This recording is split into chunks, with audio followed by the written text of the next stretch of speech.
ఒక్క మాట నేను భారంగా చెప్తున్నాను, ఈ మాట వినండి. దేవుని సంకల్పంలో ఉన్న వ్యక్తి చాలా జాగ్రత్తగా ఉండాలండి. దేవుని సంకల్పంలో ఉన్న వ్యక్తి చాలా జాగ్రత్తగా నిలవాలి. ఎందుకంటే వాని మీద శత్రువు యొక్క కన్ను తీక్షణంగా ఉంటుంది. నిజం నేను చెప్పే మాట. మోషే దేవుడికి కావాలి, అదే మోషే సాతాను కూడా కావాలి. తల్లి ఒడి దగ్గర నుంచి వెంబడిస్తూనే ఉన్నాడు. ఎక్కడ అదును దొరుకుతుందా ఏ శబ్దం అవుతుంది, ఎక్కడ అదును దొరుకుతుందా ఏ శబ్దం అవుతుందని సాతాను కూడా వెంబడిస్తూనే ఉన్నాడు. మరి ముఖ్యంగా ఈ రోజుల్లో ఇలాంటి పరిస్థితుల్లో నేను మీతో చెప్పగలిగింది, దేవునికి నీవు కావాలి, దేవునికి కావలసిన నీవు చాలా జాగ్రత్తగా ఉండాలి.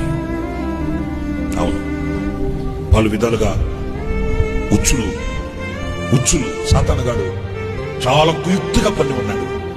మనం చాలా జాగ్రత్తగా నడవకపోతే మనం చాలా పోగొట్టుకుంటాం. నిజమండి. మోషే తల్లి ఒడిలో నుంచి తప్పించబడుతున్నాడు. మీకు మాట చెప్పనా, కన్నవాళ్ళు కూడా ఇక దాచలేకపోయారంట. చూడండి, దేవుని ఉద్దేశం నెరవేర్చబడడానికి ఎలాంటి సిచ్యువేషన్స్, ఎలాంటి కష్ట పరిస్థితులు వస్తాయో చూడండి. ఇక్కడే మనం తడబడిపోయాం. మనకు డౌట్ వచ్చేస్తుంది, దేవుని ఉద్దేశమేనా, దేవుని చిత్తమేనా?